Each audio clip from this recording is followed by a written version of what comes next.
yangi savol qo'shilib qolyapti. Ko'p o'quvchilar o'ng va chap tomondan belgilab chiqyapti. Bu xato.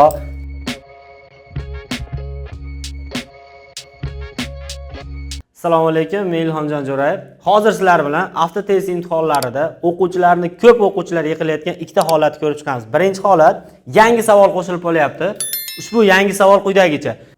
Agar yo'l belgilari va chiziqlari boshqa yo'nalishni ko'rsatmagan bo'lsa, haydovchilar ajratuvchi bo'lagi bo'lmagan ikki tomonlama harakat tashkil qilingan yo'llarda xavfsizlik orolchalari va ustunlari, yo'l inshootlari qismlarini, ko'prik, yo'l o'tkazgich ustunlari va shunga o'xshaganlarni qaysi tomondan kesib o'tish kerak? Ko'p o'quvchilar o'ng va chap tomondan belgilab chiqyapti. Bu xato. Yo'l harakati qoidalarida ko'pchilik adashtirayotgan holat, ya'ni inshoot ko'priklarda transport vositalari o'ng tomonda o'tish kerak. Sabab qarama-qarshidan kelayotgan transport vositasiga xalaqit bermasligi uchun mana o'ng tomonda o'tishimiz kerak. Birinchi holat. Ikkinchi holatda ham ushbu holatni qaysi tomondan kesib o'tishimiz kerak?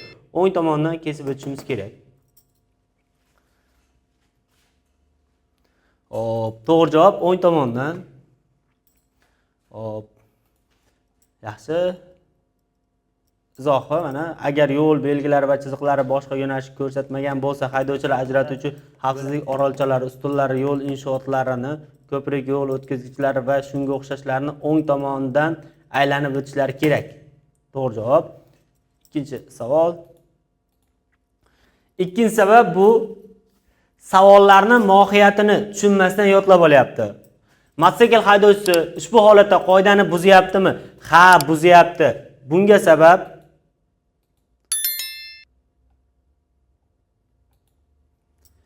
tepalikning oxirida quvib o'tish taqiqlanadi. Bu joyda quvib o'tish mumkin emas. Qoidani buzyapti. Ikkinchi savol. Xuddi shu savolning egizagi bor, ya'ni o'xshash savol. Mototsikl haydovchisi qoidani buzyaptimi? Yo'q, buzmayapti.